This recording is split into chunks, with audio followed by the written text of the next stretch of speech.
number on them, don't we, really? That's a good idea. I'll tell you what I'll do, Phil. I'll go back through and find out how many we've done. Okay. And I'll get you the login to brand YouTube that I use, and then you can go in there too and mess with that. Oh, So there we go. we're live on YouTube. So this is going to be recorded on YouTube, isn't it? It is recording. I'm going to go over to brand YouTube, copy this link, and I learned how to do this. Paste it into there, fetch video. I'm going to, after we've done the Phil and Phil bit, Phil, I'm going to introduce this session. Oh, there we go. Show. Okay. I just got to. We'll call it education, and then we got a tag. We'll do raw food. Sounds like a good tag. Publish. What doesn't it like? Oh, it wants a description.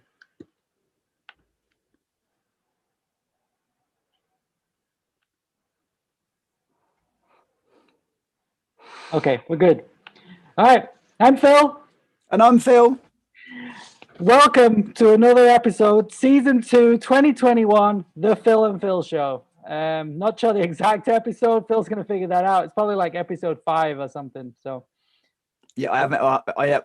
We're gonna have to sit and do that. We're gonna have to sit and put all the episodes on on the videos, and I get a bit of time and inspiration. So, we weren't going to do a show tonight, and then Phil and I got talking, and I said, "Look, this is really important stuff to share." Because Phil was just sharing with me what was going on, and I said, look, you've just come up with solutions, and people need this stuff. I know it's our personal journey and all the rest of it, but actually people need this stuff. People need solutions. People need help. Lots of people need help. They're desperate. They don't know what to do, and I appreciate Phil's feeling really vulnerable this show. However, I think it's really important. We're just going to do a short show, but I think it's really important to share this stuff because everyone needs to know about it. So, right, Phil. So I'm all vulnerable, and you're gonna just like put me on the floor and go, "Okay, Phil, it's over to you." Well, you've done it already, mate. You've just put yourself straight on the floor. Brilliant. So, So Phil was just sharing that there's a lot going on. And do you want to carry on with that, Phil? With what? Yeah, sure. So I mean, we brought it up. Yeah, we brought it up in the last couple of episodes. I've been going through my own thing, where there's like something going on with my heart, and it's actually I've been doing a lot better this week. So I'm on a program. I got my adrenaline supplements. I'm just working on just like slowing down. I'm actually feeling a lot better. So things I've been doing for myself is like I got dragon herbs, which have like some really cool adaptogens and adrenaline supportive herbs like ginseng, reishi mushroom. Phil, can I just interrupt there, Phil? Yeah. When you're talking about adrenaline supportive herbs, you mean adrenal herbs? Yeah, adrenal. Yep. Yeah, so it's all right. People just might get a bit confused about adrenaline, adrenal. That was all. Yeah, adrenal, and I think we can kind of reflect that. I think it's already an issue in today's world that people are on adrenal burnout, and then we get 2021, and it's full on. Like we're being put through this ringer for like 12 months, where like nonstop like fear and restrictions, and what's going to happen next? Like when you're in. And it's that state of being in uncertainty. So when you spend, and uncertainty and certainty are just parts of life. Like sometimes we have uncertainty and sometimes we have certainty, like we know what's going to happen. And not one is bad, but what we had in 2020 was pretty much a year of uncertainty. What's going to happen next? I don't know what's going to happen. People are like, am I going to have my job? Am I going to be able to travel? Am I going to be able to see my family? It's like this nonstop uncertainty. And if you're always in that state, you're constantly you're being adrenalized. You're in fear, you're in constriction, and the news is like pumping like death numbers out and fear and like nonstop, and like people are just like locked up. And then so that's going to burn out the adrenals to keep you going. Yeah, absolutely. Uncertainty creates fight and flight. we're fighting for our lives, we're fleeing for our lives, whichever. And quite rightly, it takes out the adrenals. And when it takes out the adrenals, of course, it takes the kidneys out. Adrenals are about sugar metabolism. They're about sugar utilization. They're about sugar utilization. So therefore, we're going to get lots of sugar issues, which then look like pancreas issues. So when the adrenals go down, the pancreas goes down, right? So then we're into an endocrine issue, and then we're into all sorts of sugar imbalances, which are then going to look like diabetes or whatever they are. Right. And that comes from being adrenalized, and then it also creates all sorts of other chemical reactions in the blood, which creates acidity, which creates, and on it goes. So, this is a real problem, and, and it needs addressing. And, that's where good, clean, organic food supports the adrenals. And then you need adaptogenic supertonic herbs. Once again, they address the adrenals. Simple thing that most people have heard of is ginseng. That's a great one. There's Brazilian, there's Peruvian, there's the normal ginseng, there's Siberian ginseng. There's lots of actually adrenal adaptogens, including licorice. That's one of the most common ones. Licorice is a great adaptogen to help you stabilize. And ashwagandha, can you get ashwagandha in the UK, or is it? We can get we get most of them. I like Brazilian. I like ashwagandha. Okay. So Brazilian in the UK is known as Suma. Because there's some herbs that are not allowed over there, or is that restricted maybe? Yeah, definitely. I don't know what they are, Phil, offhand, but definitely we've got restrictions on herbs. But you can get ashwagandha. That's good. And that's India. Yeah, ashwagandha and maca is another good adaptogenic herb, and Suma, which, as I said, is Brazilian ginseng, and another great herb. But Siberian ginseng is one of my favorite ones because it's a nice, gentle, supportive herb. Right. What is Robert Morse using? What herbs? You said he has some adrenal herbs. Do you know what? I don't know what's in his. I'm not sure what's in his package. He's got an adrenal formula. Right. Yeah, and I think in these times when you know that you're under stress, I think I beat myself up. I'm like, I knew I was under stress, but I kind of stopped taking my herbs. And I think knowing that I was under stress, being in the city, being on the job, and it's like you kind of need to take them every day. And that's why they call them tonic herbs. We just need that extra support. And I think I often go, oh, well, I'm natural and I'm living. Yeah, I don't need those herbs. But I'm not. It's like I'm still living in the matrix. So I think they can just be really helpful, and they've been used for thousands of years. These herbs have been used for thousands of years. And also what we've got to look at is, when people talk about stress, they talk, they think about this big life thing that's causing stress. Actually, it can be, it can just be really simple. For me, living in a city would just cause me stress. It doesn't have to be a big thing. Everyone's Wi-Fi around you causes you stress. Right. In England now, the lack of sunlight causes people stress. Artificial lighting causes stress. So it's real subtleties, and that's that's where the supertonic herbs really come in, is because they're tonics and they just help when we're under pressure, stress, whatever you want to call it. Yeah, it's the underlying grind that's always there. It's we can almost deal with a stressful incident, but then it's this continual stuff that's going on all the time. It's underlying. They always give the example you're chased by a saber-toothed tiger or something, and then you go and you shake it off, and then you feel better. But it's this underlying grind that it wears down at the system, and you don't even realize sometimes because you're just so used to it. You're oh, I'm in the grind and going to work and doing this, and then you don't realize that it's accumulating. And I think that's kind of what happened to me. I didn't realize, I let it happen. It's I just got to keep going. We've got to keep pushing through. And I think that's so common, that people push through, and then eventually it hits them oh, well, why am I sick right now? It's well, years of kind of ignoring that stuff or suppressing it or drinking coffee to keep going. And then we talked about last week, drinking coffee to get going, and then drinking an alcohol or taking something to slow down at the end of the day. And that continual grind is like, it gets you eventually. And people go, oh, well, I can eat anything and do anything, it doesn't harm me. But it kicks in eventually, where you just get to a breaking point and the system just goes, enough, like I can't do this anymore. And I think that's kind of what happened to me. And so the things I've been doing is I've been doing my adrenal supplements. And then I have a great friend who's a health practitioner, and he uses PEMF, which is pulsed electromagnetic frequency, and these mats that you lie on. And that just helps to recharge the cells and like help to re-energize the cells. And it's kind of like probably like laying on the ground in nature, or putting your feet on the earth, or going to a mountain spring or a waterfall. It's kind of an artificial way of doing that, but it's a little bit more concentrated, where it's charging your body with energy. And that actually, I did that like a week ago, I think, and it really helped bring me back down to earth and like reconnect. So since I had that first session, I've been starting to feel better, and then my herbs have been working better. So what would you say was your favorite adrenal herb, Phil? That's a great question. I mean, I loved Ron Teagarden's Dragon Herbs formulas.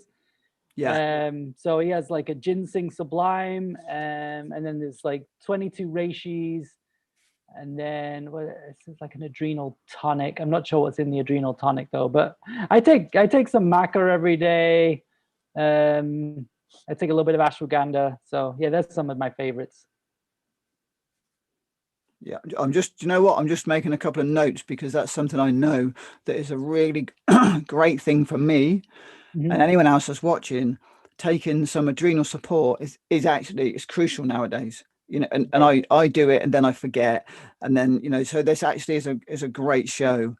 And thanks, Phil. And it's great to remind me, you know, let's get on these herbs. Let's get on either an adrenal complex is the best thing, right? Because it's got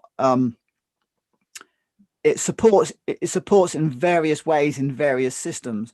So I think a good adrenal support, I think all of us, we just need it on a daily basis, really.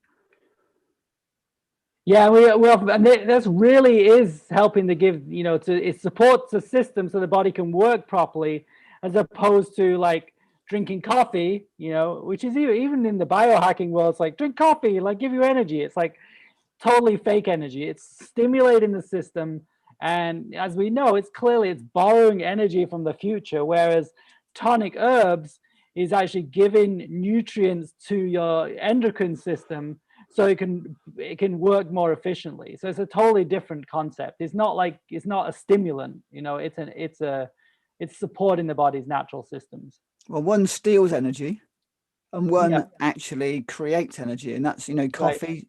Right. We know now coffee steals energy. It's going to cost you. It's like taking money out of the bank account and putting nothing back in. Whereas when you're using herbs, good adrenal herbs, you're actually building your bank account. You're building your balance into a positive, not into a deficit. Right. So yeah, so then as well this week, you know, we're just being honest. So in January 7th, Susan, my wife, she was rear-ended in a car accident, and she thought she was fine, and she thought she was just really stressed. And then like the last week, she kind of realized that we went to see somebody. She realized she had a concussion. And it's again, it's one of those things where modern life doesn't even tell us to even think about that. You're in a car accident, you're fine. But concussion is a really serious thing, where you're in a car accident and basically the head gets shaken around, which causes like minor brain damage. So some of the symptoms she was getting was like a little bit of memory loss, like more emotional than usual, just like feeling more and more stressed. And when you're in that situation, the first thing we really need to do is to just calm the nervous system down. And like I mentioned already, PEMF is one of those great technologies that helps to just calm the system down. And again, getting out in nature, getting on the ground, slowing down. And often what we do, and like we have an accident or we fall or we have a car accident, and what's that instinct, if you're not like badly injured, is just to get back up and keep going. And that actually causes can cause more damage because you're pushing through it, instead of what's critical is you need more sleep, you need more rest, you need to slow down so that the body can heal. And the situations like with footballers, soccer players, people in these high impact sports, it's again, it's like the adrenal thing. It's like they keep getting injured and then they'll get injured again before it's even recovered. So it's like, and you're really starting to create this cascade of negative energy, of degradation of the brain. And it's like when we have those things, or when we have anything like an accident or an incident, it's really important to take that time to heal properly. But modern society doesn't allow that. It's like, oh, you get injured, it's like, get back up and get going as quickly as possible. Like, well, no, you're injured, you need to stop. And it's like, it's not overnight. Like we'll often get, oh, we'll just take this pain medication, let's just suppress the symptoms, or just take this stimulant or this drug and feel better, instead of going, well, let me just feel what's going on. Let's feel my body. Let's recognize it, and let me slow down and let the body naturally heal. It's critical. Phil, I want to give you a spray of this. Okay. All right, go ahead. I'm ready. In a minute, you're right on it. So what I'm going to do, this is from the Colored Mirrors system. Okay. And this is a spritzer spray, and it's called Uriel. And if you look at it, it's like a copper color. Beautiful. So this represents earthing and grounding. Okay. So I'm gonna have a spray of this, Phil, and you feel it.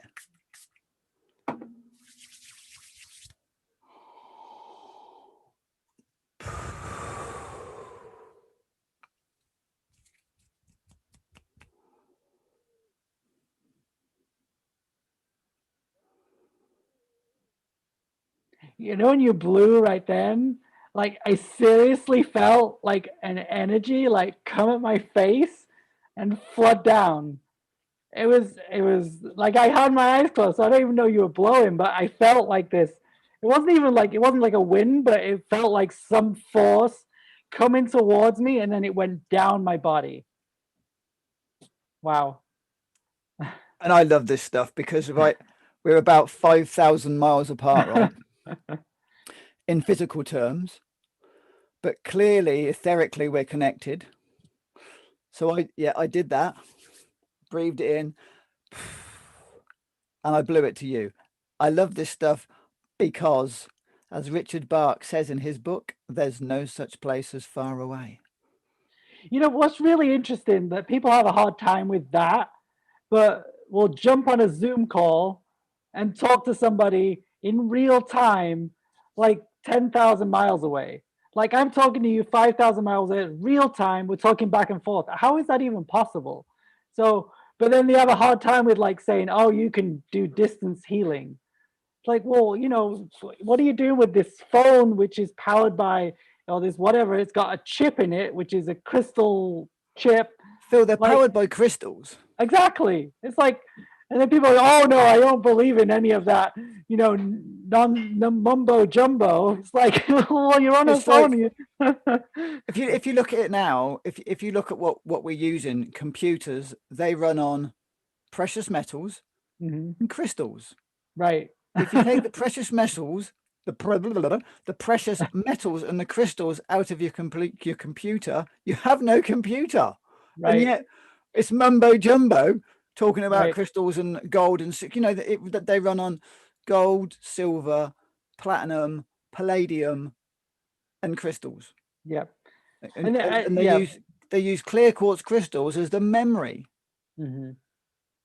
Silicon Valley, think about that. Silicon Valley, what's silicon? It's a crystal, right? Yeah. So it's an element of the earth, and that's what computers run on. And we're woo-woo. Do you know what I mean? Everyone's using crystals, and we're the nutters. Right. The difference is we know we're using crystals, and they haven't got a bloody clue. Right. It's crazy. So I mean, Phil, I'm gonna give you another spray now. I'm gonna give you this one, this is beautiful, man. Oh, it looks like red grape juice. Ruby Red, it's called. And Ruby is all about, this Ruby spray is all about tribe and family. Okay. So let's do this one again. Close your eyes so you don't know what I'm doing. I'm going to mute my mic so you can't hear me blow it.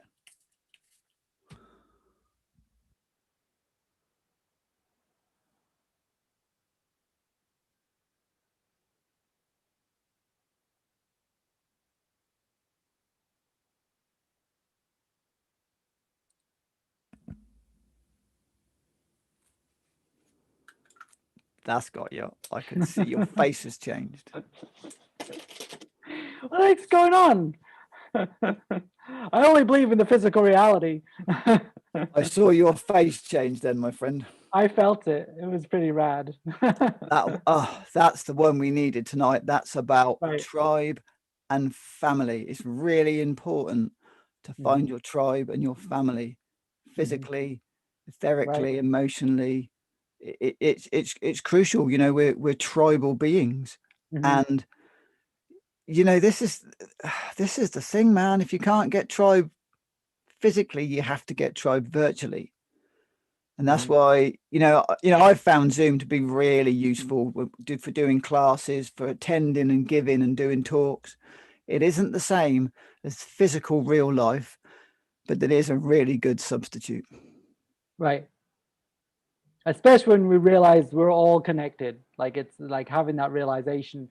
But if you're thinking it's like, oh, it's a computer, it's like, well, okay, that's true. But then we are still connected etherically. So it is, yeah, it's useful. It's tools. These are all just tools for sure. Yeah, absolutely. And, and they're great tools for communication and sharing ideas. And so, yeah, Phil, back to the earlier on in the conversation about Susan with the concussion. And I remember saying to you about cranial sacral therapy, because anything that involves the head, cranial sacral therapy is a really amazing, well, it's not just the head, it's everything. Because one of the things I learned recently is it is one of the best ways to move lymphatic fluid. So crucial in a brain injury is to get the lymphatic fluid moving gently. Right, because you've got a little, like when you have a brain injury, there's generally like fluid buildup in the brain because of the inflammation. So that makes sense that if you're doing craniosacral, which is kind of stimulating the spinal fluid, right? It's basically helping the spinal fluid moving. Yeah, you're going to help to drain that inflammation and just calm the system down. So it totally makes sense. Yeah. Now you've just said brain inflammation. The number one thing for brain inflammation is going to be proteolytic systemic enzymes, because what they're going to do is they will dissolve the inflammation, and any scar tissue, they will eat and dissolve the scar tissue. So my number one favorite go-to is always proteolytic enzymes. And the ones that I like are by Puradyme, and they're called Purazyme by Puradyme. And they are proteolytic. So the difference between proteolytic and digestive is proteolytic enzymes are about 4 to 5 times more potent. And it's the protein that actually does the dissolving of fibrins and inflammation. So, I mean, enzymes are really helpful because like they are basically supporting the body's natural processes. I think what I read once, the body has about 4,000 different enzymes that do all sorts of different processes. And they're basically, without enzymes, nothing would happen in the body. They are the catalyst for all the body's processes. So taking enzymes internally can just to help support the body. So just to give it a boost, and they do really work well. Yeah, and if you haven't got any proteolytic enzymes, because I know you guys at work do digestive enzymes, right?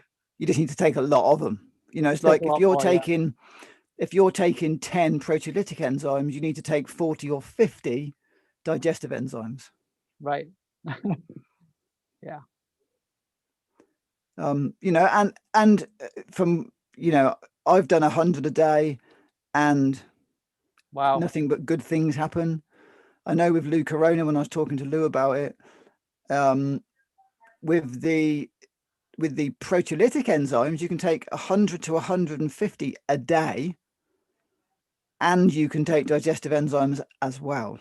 Right, but I think you wouldn't want to do that for a long time because I think there is a blood thinning effect, right? So if you wouldn't, you want to do it for a period, like a detox or fast or cleanse, but not indefinitely. Yeah, yeah, Lou. I think when they're doing, if someone's got a serious illness and you can afford that, about 3 months. Right. Yeah. I mean, I've only done it. I did 100 a day of digestive enzymes. Not the most proteolytic I've done is 20 a day. Right. But the digestive ones I did 1,000 in 10 days. Wow. And it's transformational. It's not 100 a day of digestive enzymes for 10 days isn't long enough to get really great benefits, but you can definitely notice that you're starting to get benefits. Right. I think David Jubb talks about taking 100 a day for 30 days to dissolve tooth abscesses. Oh, wow. So I mean, that's the reminder about these things is there's no quick fix here. So like these adrenal herbs, I couldn't just take them once and be like, okay, I'm good. It's like, these are tonics. Like these are things that you do every single day. And it might take 30 days to get results with these things, but it's the consistency that's important. And it's like we were brought up in this world of like the medical world. It's like, take this one pill and you'll be fine in the morning. It's like, no, these things are like, it's your daily habits that is what makes the difference. So. Yeah, I think David Wolf at a talk I was at once said it really greatly. He said, in the medical profession, take 3 pills and come back and see me on Wednesday. And in the alternative one with enzymes, he was saying take 3,000 and come back and see me in a month. Yeah, exactly. Yep, it's that. Because we're not suppressing symptoms. We are actually healing root. And that's the thing. Once you've started to dissolve the inflammation and the fibrins and you've looked, you've got your diet sorted out, you can then really start to personalize stuff. Because the thing with diet is, the bottom line is we're all human beings. On a very fundamental level, we're all the same. Physiologically, we're basically the same. Right. So fundamentally, I'm going to stretch my neck out here. Fundamentally, we need the same thing. Then, and actually Gabriel Cousens says this as well, then we need to personalize it. We need to then personalize the glands that are down. So, you would know that you really have to work on your adrenals. Then that you're going to have to work on your kidneys. Then that your pituitary is involved. So we know the pituitary is the master controller. So if the adrenals are down, the kidneys are down, therefore the pituitary will need a bit of support. So we know from our symptoms what glands are down. So if you've got a calcium issue, if you're deficient in calcium, the chances are you've got a parathyroid issue, because parathyroid is it sorts out the calcium utilization. So if people have got excess calcium in their blood, they can't be calcium deficient. Right. It's a utilization issue. Right. And I think that's the challenge with taking like isolated calcium as opposed to, okay, well, what's going on in the body? How do I strengthen my body system so it works better? And I think that's where tonic herbs are just really, really powerful. We need to get somebody on tonic herbs. That would be great to have somebody. Do you know Ron T. Garn? Either Ron T. Garn or David Wolf. Yeah. Because David Wolf is he's an authority on. Yeah. I mean, there's a few people in the UK. Mike Nash, that runs Aggressive Health. He's got T. Garn stuff in his shop. Right. There's another guy living in Portugal. I can't think what his name is at the moment. He's a really, really nice lad, and he was inspired by Ron T. Garn, so a lot of his herbal formulas are based on that. Who was the other guy from America that's is it Truth Catkins? Truth Calkins, yeah. What's his name? Truth Calkins, Caulkins. He's an interesting character, yeah. Exactly. So and he's brilliant, isn't he? Because he trained with Ron T. Garn, didn't he? Yeah. And then Ron T. Garn basically went to China, so he's got the download from the monks and all those different people over there. Yeah, I've got his book. I've got his book here. Hmm. Uh, Which one? oh, look at that, right to hand, man.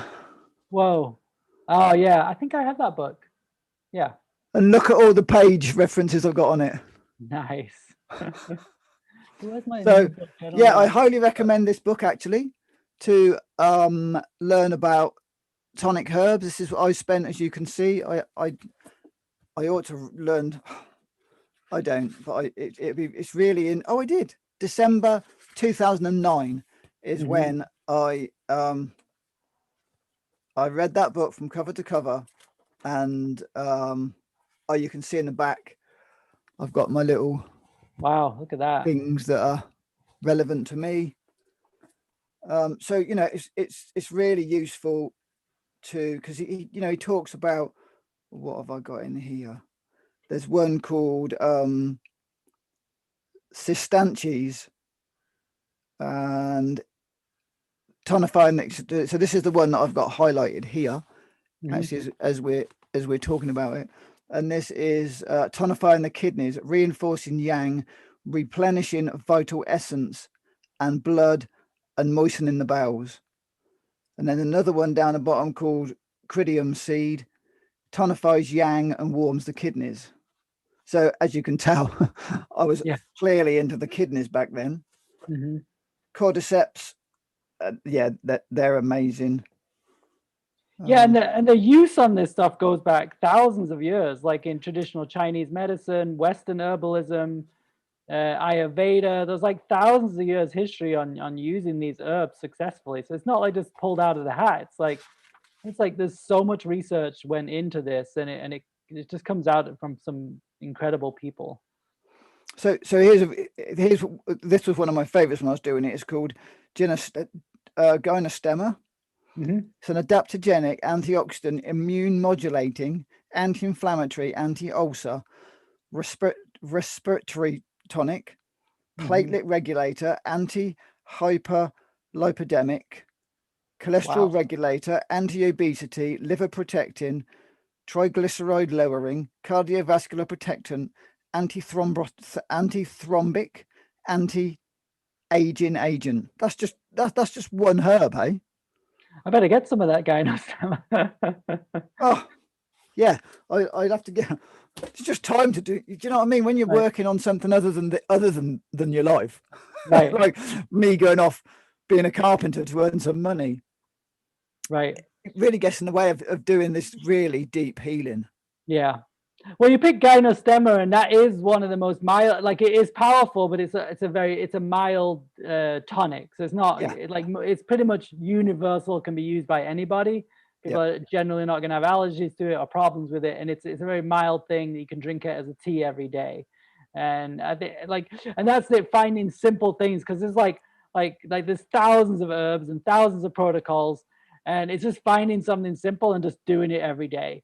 So even if it's just the enzymes or just the gynostemma or just the ginseng, just doing that one or two things every day is critical, because it can get overwhelming. It's like, well, I should be doing this and I should be doing that and I should be doing these 10 things in this protocol. And it's like, just do a few things. Yeah, Every day. I think with enzymes, a great place to start Right. is with digestive enzymes, and just take somewhere between 2 and 5 with your food, Hmm. or when you think about it, Right. because people always say, oh, I haven't got time, it's too confusing. Like you say, one thing, if you swap in England, swap your builder's tea for Gynostemma, what Hmm. an amazing gift to give yourself. An Right. amazing gift. Hmm. And it can be that simple. Right. And that's what we're all about. We're all about simple approaches and simple solutions, and using what's around you. Like, is there information around you, or herbs in your garden, or there's resources all around us. Like you brought up, it was really interesting. I chatted with my friend. I'm like, I'm going through this, and this is what I do. I'm very honest. I tell my friends I'm going through stuff. I tell you. I was telling my friend Michelle Casey, who and from the Tree of Life, as an amazing chef. And I told her that Susan was going through this challenge, and she's like, oh, craniosacral. And then I come to you, and you're like, craniosacral. And then I told my other friend Cindy Dodick, who has a health practice up in Chicago, and I told her, it's like, this is going on. He's like, oh, you need this transducer thing that you put on your head. And so I'm like that. And then we go off to this, our therapist, and he's like, oh, I got a friend who does the transducer. And I didn't even tell him. Like, so like there is resources all around us to help us at all times. And it's just putting it out there. And I think being vulnerable and showing up, like I didn't want to show up today. I just wanted to hide and just go to sleep. But you encouraged me to show up. And I think that's what we need to do when we're vulnerable, especially when we're vulnerable, and just express it. I think the world today, especially very much in England, is like, just put your head down, be strong, and just keep moving. And it's like, well, sometimes you just need to say, look, I'm not feeling so good, and then experience that. But so much so is like we go this thing where it's like, I'm not feeling good. Oh, take this pill and let's suppress it. Instead of, I'm not feeling so good. What's the message that my body's trying to give me? Like I looked at my heart and like what's going on. I'm like, okay, maybe there's a life change that I need to make. It's like I really want to come back home to England, but I'm struggling with that. I'm like, I feel tied to my job. I've got these responsibilities. Like it's the first time I talked about this in public, but I'm just having some challenges with that because I've like got my heart like tied into my job, and yet like I know my heart wants to be back in England, like in the countryside, grounded in earth. But like I saw, I'm really torn. It's like my heart is torn, right? Like the language that we use, my heart is torn into two places. And it's like, but I know what the truth is. I know that I need to come back home and get grounded. But I'm just like, I got myself all wound up and worried about like the lockdown over there, and like, how am I going to work and how am I going to get there? And like, so I got myself all, I don't know, I'm being honest. I'm a little bit of a mess. So Yeah, that's all you can do, Phil, is be honest, isn't it? And I'm sure I can help you set something up here, Phil. I've got a lot of contacts. We can be raw up north and raw down south. I've got a lot of contacts now that I can share with you. And I bring stuff in from America, you can bring stuff in from America, because I know the products that you guys do are brilliant. I want to play with some of them. Right. Yeah, I want to try some of your enzymes that you guys do just to see what they're like. Yeah, there's lots to do, lots to share. Right. And it's a big deal, Phil. It's a big process. Mm-hmm. You've been there a long time now. Been here 21 years, I think. So wow. Yeah. Nearly half your life. And it's really interesting. Yeah, pretty much. Yeah. And the interesting thing is I set this intention before I left, and I remember this, like the reason I wanted to come to America was because I wanted to get like information and knowledge from America and bring it back and create something in England, because I mean it's needed, and it's just the same now. Like that is my family, that is my earth home. Like that's where I was brought into the world, and because there's work to be done, and people need our support and need our love in England on the ground. So yeah. It's funny you say that, Phil. Wherever I've been, like when I was in America, I didn't want to come back. And then when I was in Australia, I didn't want to come back. And then when I was in New Zealand, I didn't want to come back. But then after a while, in all the places, just this knowing inside was just like, you've got to go home. There's a lot of work to do. England's your land, and that's where you've got to be. And it's like, okay. Yeah. And it's more scary right now because it's like there's a lot going on over there. And I know you tell me that like when you're in your world, but I mean, it feels a little bit scary to me of what's going on over there. Like this really, and it's like I mean, there's a lot of freedom here in Arizona. It doesn't feel like we're in a pandemic, except everybody's wearing masks, but or a lot of people are. But like day-to-day life is the same, and I know it's not quite as free over there. So I'm a little bit nervous about that. I think, Phil, it depends on your lifestyle, because for me and my lifestyle, yeah, it actually hasn't. It's hardly affected me. Mm-hmm. So someone said once on Instagram, you can tell when you've got a really dull life because the pandemic hasn't affected you. But on another level, mm-hmm. that's not true. It just depends what you choose to do with it. If you choose to go inward and stay at home mm-hmm. and juice and fast and bounce on your trampoline and research. Mm-hmm. And right. And I've got I've got a few good friends, you know. Mhm. So I'm just very blessed with where I am, and mentally it doesn't affect me. Right. You know, if I was with a mate of mine working for some people the other day, and oh my God, for them the world had ended. It was just like breathtakingly bad. So I think I'm putting this in my mind because I don't like here. I don't feel like the world's ended. Like my life has not changed at all. It's like I'll ride my bike to work. I'll do my job. Like, yeah, there's more people wearing masks. I go buy my organic food. I eat my organic food. I do my juice, whatever. It's like that is like nothing really changed. But up here, like I got myself messed up. You know, it's Psychological, like this. it's psychological warfare, Phil. Mhm, And you know what you've got to do is look at what's around you. So for me, I go shopping. mhm, I only go probably once a week. But you know, for me and my friend Annie and my sister that are on here, you know, I do a veg order from one of the wholesalers that I used to use for doing events. I get my veggies in, dish them out. So that's great. So I haven't got to go shopping there. But you know, but it was really surprising the other day when I was working with my friend down the road. And you know, when I say down the road, literally probably 500 yards mhm. from where I live. And you know, we were up on a scaffold outside working. So, you know, we weren't breaking any contravention because, you know, we're not, right. We're allowed to go to work. Um, and we're outside. I don't like going in people's houses. I don't like it in the wintertime anyway. I'd rather be outside. Um, but the people that walked past were just, oh, the conversations that they were having was just like, wow, kind of really is that bad. Right. But for So me yeah. Uh-huh. and my sister, and actually Annie, Mhm. it isn't that bad because of our lifestyle. Right. So talk more about the psychological warfare. Like what do you mean by that? The well, if in the UK, if you watch the news, whatever's going on is absolutely terrible. It's terrifying. Mhm. But the reality is, if you live as I do, like your folks do in the countryside, nothing really changes. My friends aren't dying. My friends aren't getting it. Mhm. I don't know anybody personally Mhm. that's actually had COVID. Mhm. And so here's a classic, right? My mate that I was working with the other day, his little girl was ill and he was really worried about it. He said, Phil, I've got to get her tested.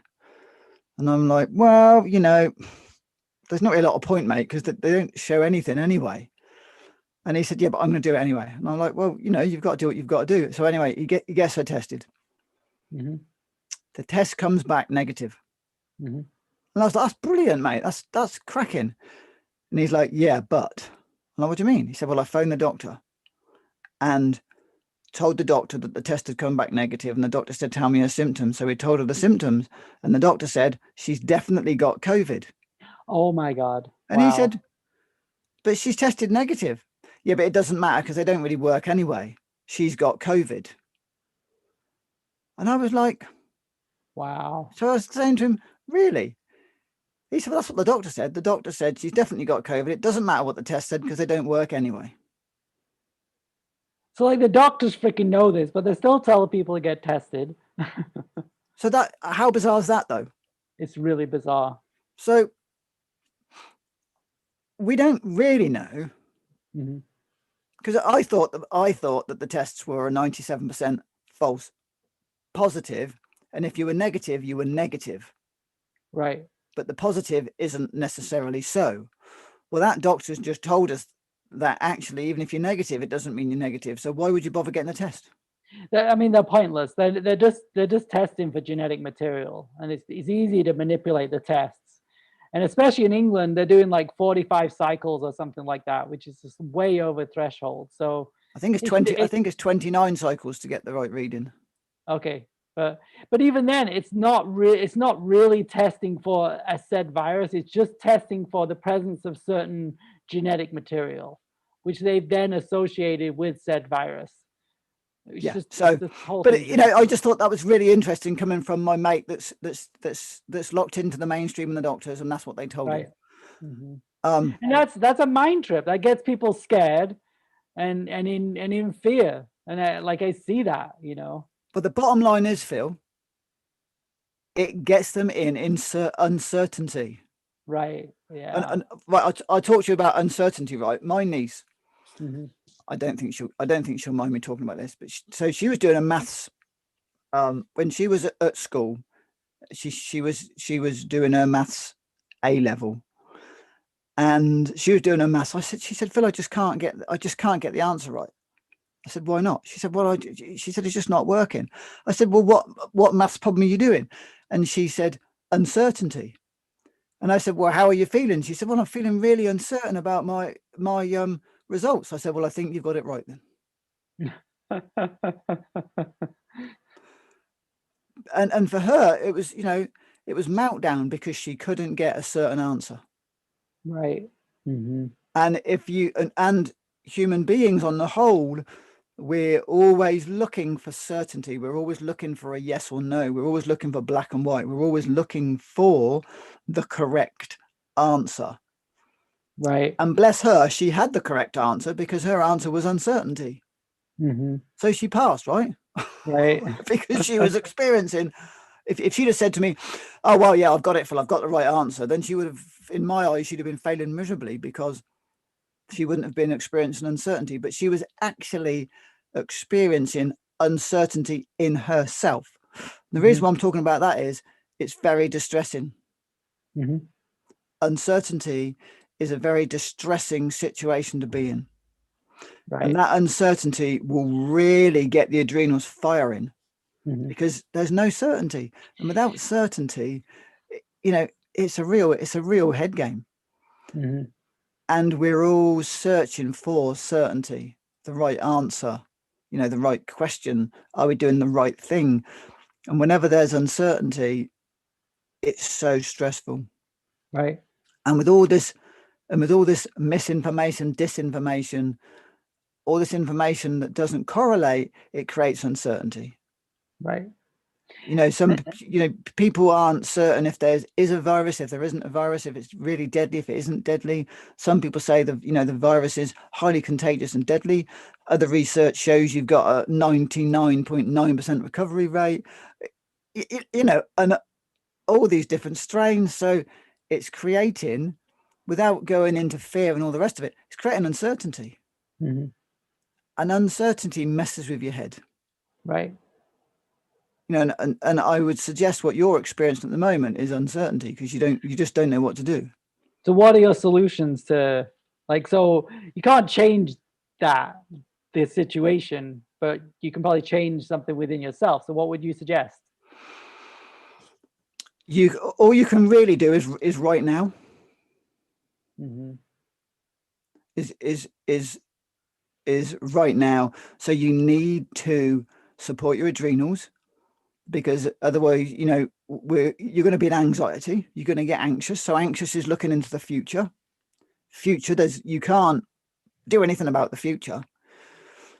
You can only do what you can only do now. So if you're in this very now moment, Laurie Ladd talks about this, in this now moment right now, all you can do is what you're doing now. So now all you can do is be on the show with us. Mm-hmm. When you've finished on the show, that's your next now. And then if you're in that, once you're in that now moment, and the key there is when you find your monkey mind going off all over the world, in your case, it's at work, it's in England, it's on the show, it's on your bike, it's in the mountains. It's just go, oh, okay, I see what you're doing. You're in the future or you're in the past. What about right now? How can we be right now? And the key really is to work on that now. It doesn't mean that you can't think about the future, but there's a difference between thinking about the future and being in the future. Right. So if the future's giving you anxiety, come back to the now. And the best way to come back to the now is, I think we've done this before, put your hand on your heart and just focus on your hand on your heart and breathe into your hand on your heart and make that your focus. And I can see already, because you've changed your focus is now on your hand on your heart. I can now see that you've come back to yourself. So if we're not in the now, we get fractured, and we end up with our aspects of our soul all over the world. So what we can do is now. And then you can go into a moment of mapping out, going, okay, so I've got this calling, I've got this feeling inside of my being that wants me to go to England. Okay, that's cool. I have that feeling. Now I'm torn between my work, where I feel responsibility, and also I would suggest there's guilt involved as well. So in that, guilt creates uncertainty. So what's, then looking at that guilt, what's that guilt all about? Why do you feel guilty? It's like, so you're kind of giving your power away to work, right? You're making work more important than yourself. You're making everybody else at work more important than yourself. So then what we've got to look at is what's going on right now. So what we're looking at right now in the world, and you can see it in us, is abuse of power, right? So on a level, what you're doing is you've got, there's an abuse of power going on, right? So if you're thinking about work and how important work is, then that makes you feel crap. That's a form of abuse, right? So then somehow you've got to turn that around into the power of Phil. So what does Phil need to do?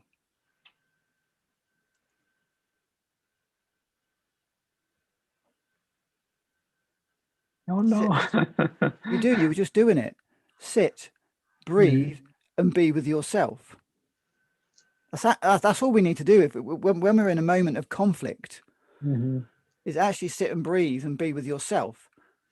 And that's all we can really do at any one moment in time, because when we sit and be with ourselves, then the answers come. Or sharing, like we are sharing with each other. Right. Oh, the other one actually, which is a great reflection, is abuse of power and control. And you can see that in the world right now, that's reflecting back to us, is abuse of power and control. And the question for us is, where do we abuse our power, and how do we try and control everything? Right. So at work, you're trying to control the outcome. You can't control the outcome. The outcome's going to be what the outcome's going to be. Right. What you can do is do your best to look at the fallout. Let's just talk about you leaving work and coming to England. What's the fallout going to be there of you leaving work? You can't just leave work, because you've got to, as Gary Vee says, you've got to take personal responsibility for it all. And and that would be, on another level, that would be abuse of power, just walking away. Right. So you've got a commitment to there, and and you've got a good heart. So that means the problem is you want to come back to England, or not the problem, but the desire.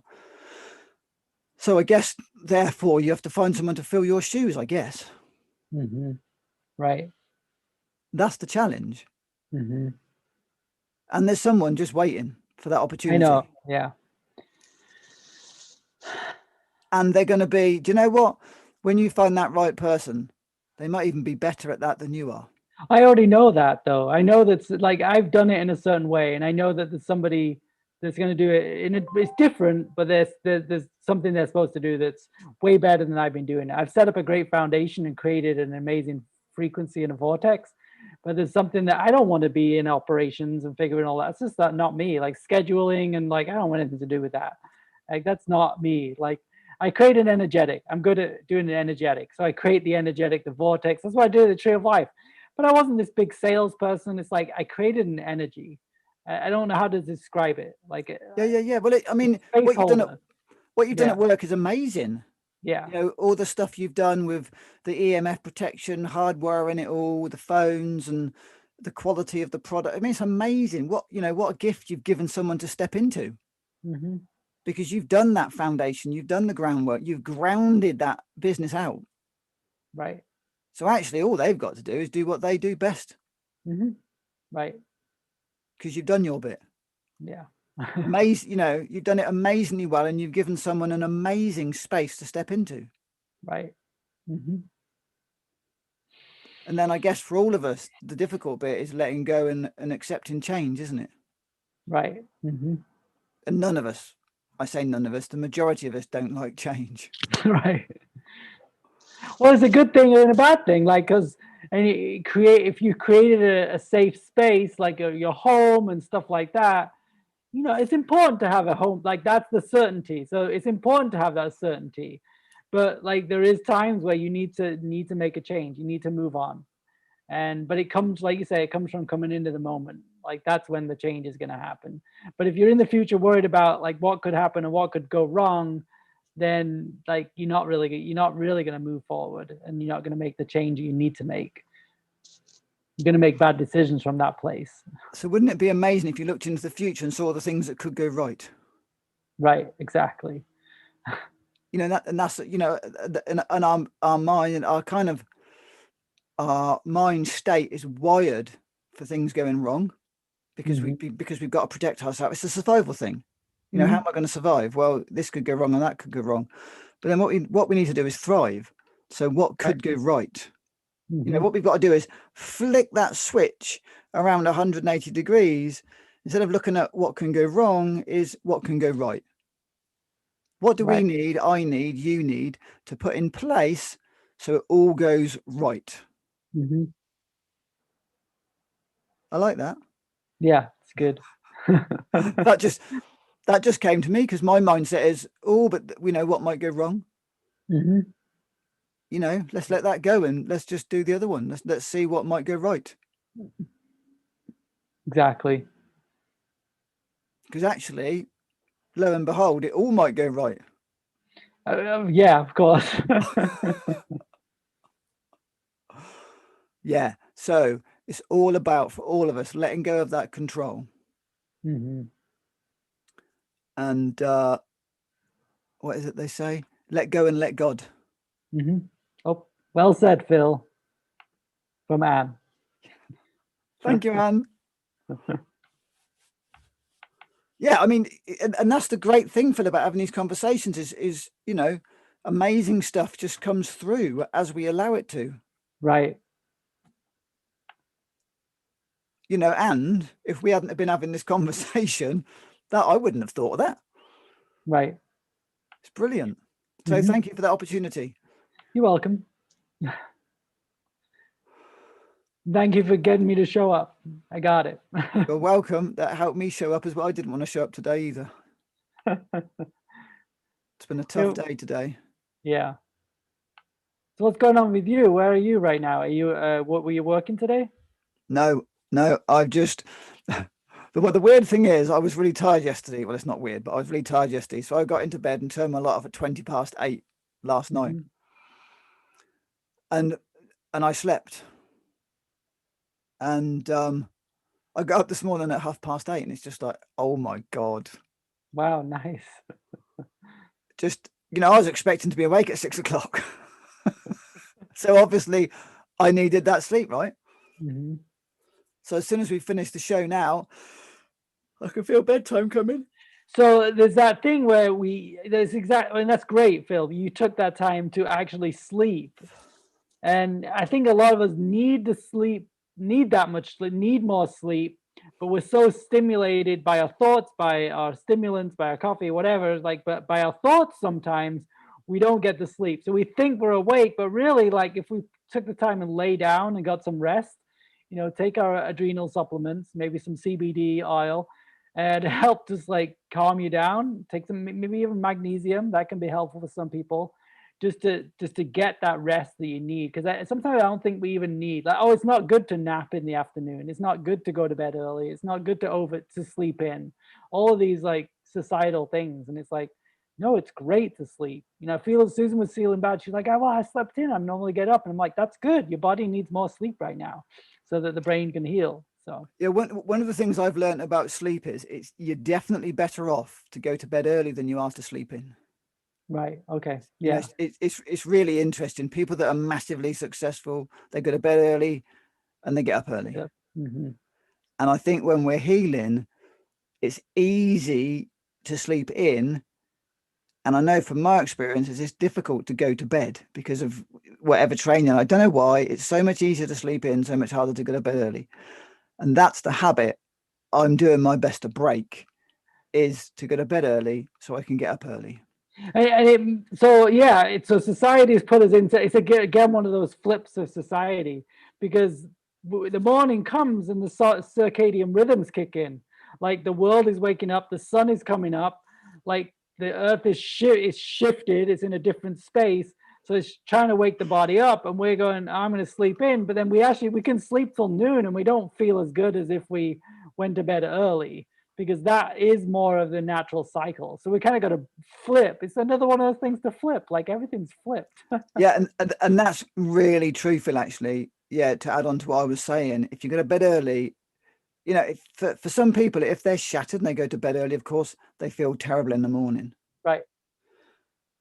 But it's just so much better to get, you know, the monks, they go to bed at 8, they're in bed at 8 o'clock, lights off, and Right. they're up at 4.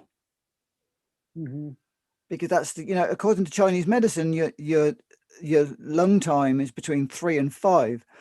And the first thing you do when you're born is to breathe. Mm-hmm. So they consider that that morning breath the most important breath. So they're saying, you know, get up around 5. So in the summertime, this is what I want to be doing now, going to bed early, getting myself ready for the summer so I can get up early. Mm-hmm. And hopefully I'm breaking that cycle. You know, and if it means that your blender's not washed up, your juice is not washed up, whatever, go to bed. Just go to bed, because they're all habits, and habits are so, you know, they take a lot of effort to Right. change. And, you know, and people say, oh, well, this is important, that's important. Yeah, on a level, it's all important. It's just that this moment in time, in this moment tonight, what's the most important thing? Right. You Yeah. know, And yeah, exactly. And sleep's up there as like one of the top. You could probably have 5 things that you really need for healing, and sleep is up there as one of the top things. you know, not just any old sleep. No, quality Quality sleep. sleep before midnight is crucial, because the liver repairs between 1 and 3. Mm-hmm. So if you're not in a deep cycle between 1 and 3, your liver doesn't rebuild and regenerate. So, you know, it's really crucial. And my granny always used to say, and actually science has proved her to be right, every hour before midnight's worth 2 after. Oh, wow. So, you know, and that's what my granny taught me when I was little. She's like, Yeah. every hour before midnight's worth 2 after. And I was like, yeah, all right, gran. But actually, She's right. science has proven Mm-hmm. she's absolutely right. You know, Yep. so if you're getting us to sleep by 9 o'clock, you've got 3 hours before midnight, which is the equivalent of 6 hours sleep after midnight. Right. And it's like the herbs, it's like you need to do it every day. You need to be consistent with it. So it's not just like, okay, I'm just going to do that on the weekend or like whenever, you know, it's like it has to be consistent every day, getting and creating that habit. So sleep, like we've talked about hydration a lot. Sleep is a critical habit. So then seeing as we're on it, and I know you're probably going to go to bed right now, is like it's sleep hygiene. So we'll just quickly go over some of those things, which is like no EMFs in the bedroom. You know, ideally keep the bed away from the wall, or like wherever there's electrical stuff in the walls, try and move the bed away from that. And that's number one. Obviously, organic sheets or natural sheets, no chemicals in the washing. I sleep with a grounded sheet on the bed, so it's like helps to discharge the positive ions and bring in negative ions into the body. Fresh air coming into the room, like an open window. What else? Oh yeah, cool. So it needs to be a little bit cooler at night. Definitely cooler. Plants, there's certain plants as well that give Yep. you I think you've got one behind you, Phil. Yep. In England they call it mother-in-law's tongue. Yep. I forgot. I just learned the other day what it was called, and that's really good for purifying the air. Spider plants are really good. Money plants are really good. So Yep. yeah, plants in your bedroom. Plants in your Mhm. bedroom, really useful things. Like Phil Right. says, organic, natural, plant-based, as organic as you can. Um, Detergents and a dark room, so you get the growth hormone factor kick in. Yep. Dark, Latex critical. mattress. I do a little bit of essential oil diffusing, or being that I'm in the desert, we have a humidifier, so it helps to just kind of give a little bit more moisture to the air because it's so dry here. So you don't need that over there, but here we No, need some. We need a little bit of air humidification here, and we've yeah. actually, since Susan came up with that, since we've been doing that, we've been sleeping a little bit better. So Oh we'll put wow. a few drops of essential oil in the water Yeah. and got, it's just a thing with a fan on it. It's like it's just, you put water, we put purified water in, it's got a fan, and it just puts a little bit extra moisture into the air. So I guess with that, Phil, even a bowl of water in your room at night would help. Totally. Yep. You know, something just to create moisture would be helpful. I remember you talking about that, Phil. I remember when my dad used to do pest control in the UK, and he used to go into offices, and people would have what looked like bites all around their ankles. Hmm. And my dad would go in and say, "That's not bites. That's caused by your electricity. What? It's caused by your electricity." And it dries them out. So what he used to get people to do was put a bowl of water under their desk, and it all went away. Wow. Can't it's called a thing. I just have to ask my dad. I can't remember what it's called, but that's what he went into offices, and they just had to create moisture in their offices because the environment was too dried out. Well, I guess in offices in the UK, most offices, the windows are sealed. There's no airflow. There's probably very low humidity, and lots of EMFs. And it was caused. I'll tell you what it was. Static electricity caused it. Ah. Static electric caused like little pinpricks in their skin. Wow. So a bowl of water solves what they all thought was fleas in the offices. Interesting. Isn't it? That didn't, again, you just talking about the humidity just reminded me of of what Dad used to do in offices. Well, since what else we got on sleep hygiene? Like not eating like within 2 or 3 hours of going to bed is ideal. Yeah, and of course, if you do want to eat, then fruit, Yeah, like a piece of fruit or juice piece or of something fruit, like you that. know, an apple, an orange, tangerine, something like that is the best thing to do before sleep. Right. And you know, and I've been learning recently that between 7 and 11 in the morning, 7 and 11 a.m. is actually where you get maximum detoxification. So drinking water, juice, herb teas before 11, very useful. And then having your breakfast at 11 o'clock. Yeah, so as light as possible until Light that as time. possible. You know, even a good transition thing for people would be fruit. You know, having first thing in the morning, having fruit again. You know, it's like last thing at night, first thing in the morning.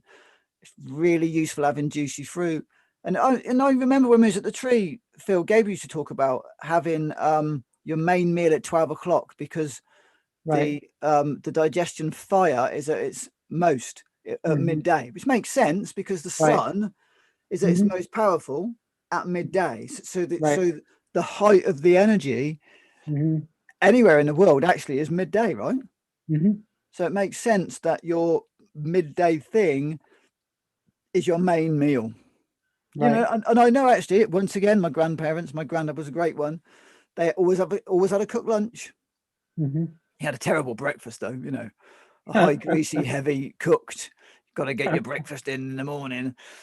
But he'd have a good heavy breakfast. He'd have a cooked lunch, and then in the evening, he wouldn't have a cooked meal. He'd just have a very simple meal in the evening. You do know that whole bacon and eggs cooked breakfast was totally sold to the public. That was like Edward Bernays, I think, was connected to like the farmers, and it was a whole marketing campaign to get people to eat more bacon and eggs.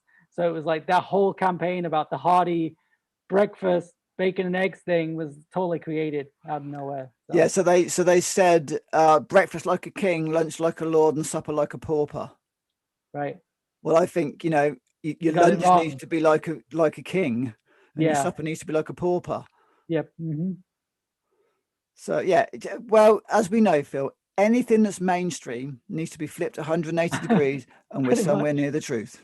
Yep. Exactly. All the propaganda. Yep. A pint of milk a day helps you rot your teeth and your bones. And we were sold that as kids to build our bones. Oh my God. Anyway, let's not get into too much controversy on this show. Well, well, I don't know about that, but we're taking it all the way. But I think that's a good show for today, unless there's anything else you want to cover. No, is there any questions from anyone that's watching? Anybody? Anything to say? Our silent audience there. No questions, nothing to say. We can take it then. That's a good show. An apple a day keeps the doctor away. Thanks, Wendy. Hey, well done, sis. An apple a day keeps the doctor away. Absolutely. I always thought, though, it was an apple a day keeps the dentist away. But then I was told I was wrong and it's the doctor. But either one's great. I don't mind Yeah. staying away from either one of those. Whatever we can do to folks, keep. Yeah, eat an apple a day and be your own doctor.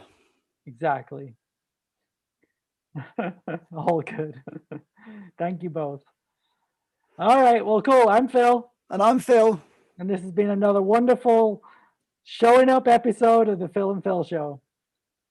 Thanks for watching, everybody. Really appreciate you. If you want to check us out, go to our website, philandphil.com, and on there you will find a donate button. If you like our show, you'd like to support us, what we're doing to continue growing and showing up, we'd really appreciate your donations. Thank you very much. Love you. Bye. Thanks for watching, guys.